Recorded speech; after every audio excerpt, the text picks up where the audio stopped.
Kanii, how you feeling today? I feel good. I feel great.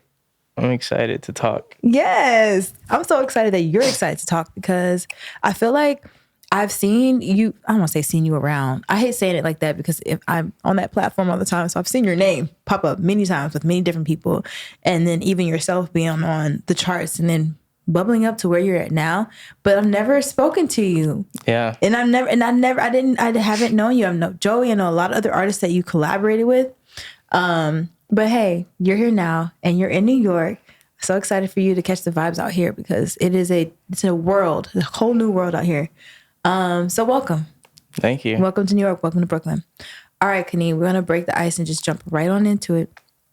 It's definitely actually cold in here for real, but it's a little chilly. It's all right. We're going to warm up. Let's turn up a little bit. All right, Kanii, what's the first song you can recall hearing as far back as you can remember?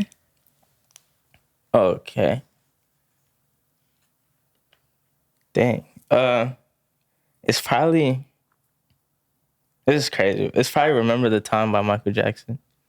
It's probably like the first one I could be like, I remember hearing that and being like, whoa, what is this? And I was like a child. Was it the music video you were watching or was it the song? I think it was a music video. I think it was on my mom's TV if I remember. Like I was like actually like super small. Probably like 4. I'm going to say you were tiny probably by that time. Yeah. Wow. I love that answer though, because I did hear in an interview I saw with you before that Michael Jackson's a huge inspiration for you. Yeah. Do you think it started at that moment?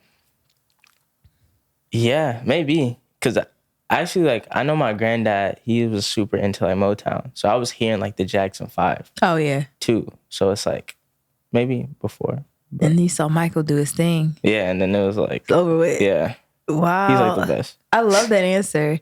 That being the first song somebody can remember hearing, that says a lot. It says a hell of a lot. All right. Well, outside of Michael Jackson kind of being your introduction into music, what other artists or sounds would you hear around the house or with family, friends, et cetera, as you were young Kanii? That's your real name, right? Yeah, Kanii is my real name, just for one eye. Yeah, then the second eye for your artist name. Yeah. Right. That's a beautiful name. Actually, that's a really nice name. Thank you. Where does that come from? Do you know? It's my dad's name, so I'm a junior. So Kanii Jr. He knows where it's from, but I haven't talked to him about it in a minute. Okay. All right. Anyways, so little baby Kanii running around the house with your diapers on. You have siblings? I do, but not on my mom's side, so it's just me. Okay, so just you. And so you had a creative freedom around the house, huh? Yeah, I was dancing around the house. I was doing a lot. Okay, tell me like what you would do, what you would listen to, and who you were spending time with. All right, I think you're gonna love this answer, but my mom would play Beyonce a lot.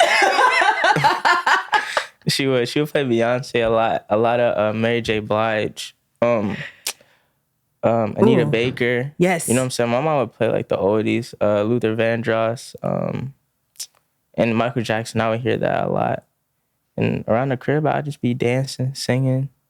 You know what I'm saying? That was really my whole childhood. It's just music. So that's really all it was. It's just hearing my mom play all these references and then it kind of translated into my own perception of it and dancing and all that stuff. Did you ever, were you ever in like the church plays or school plays or whatever plays or, you know? I was in some school plays. I was in like acting school for like a little when I was around like 8.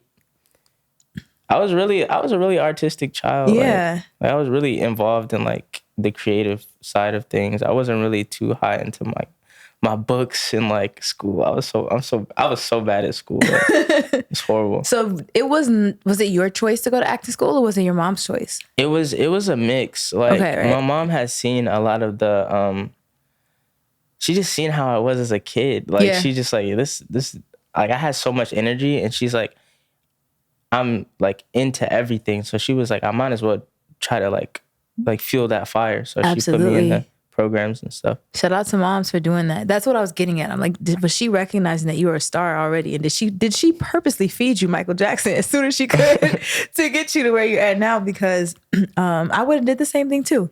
I don't have any seeds yet, but you know, I would have looked out the same way. All right. Well, when did you decide at that point that you wanted to actually like create music for yourself? Okay, I know it started early, right? Really early. I was like 12 when I recorded my first song. But I've always been like writing because I used to have like a journal where I would write like songs and stuff, even though it really didn't make much sense.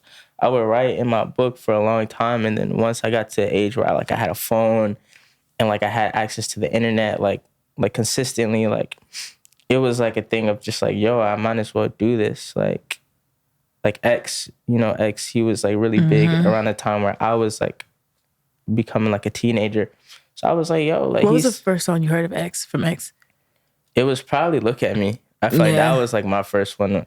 That's when like everyone heard of him. It was just like, yo. Yeah. And then Look I would at just Me, literally dive in there. And then it was just like, I found so much more music. I was like, yo, like this guy is like great in my eyes. What's your favorite song of his? He's great to me too. My favorite song of his is probably dang,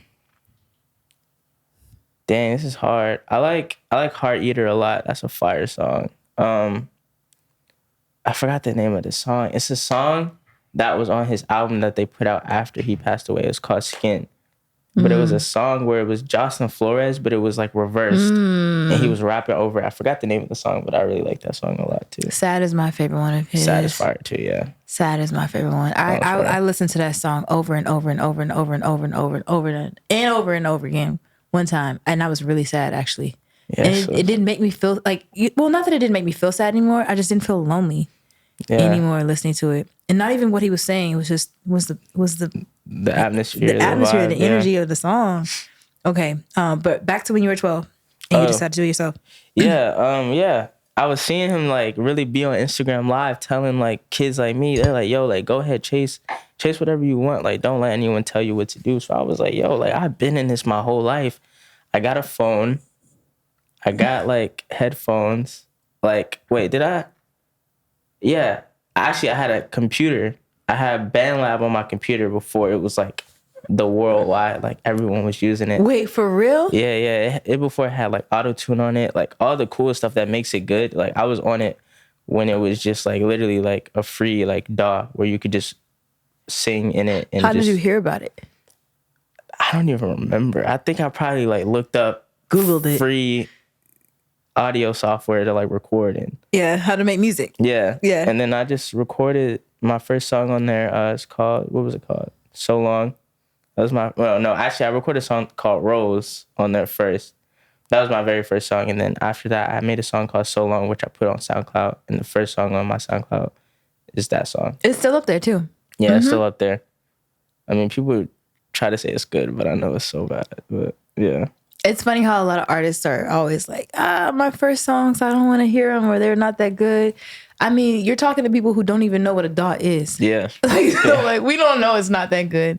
And then a lot of times, like what I just mentioned before with Lurking now having like, I want to say, I swore I saw 464,000 like plays on there. I don't know when the last time you looked at that song I haven't looked at it in a minute. But that goes to show as you ascend and as you grow, people that are coming to the SoundCloud or people coming to the different DSPs for different reasons, but people are coming to SoundCloud trying to figure out who you were before. So they want to hear Rose and they want to hear the BandLab 1.0 version of Kanii, literally.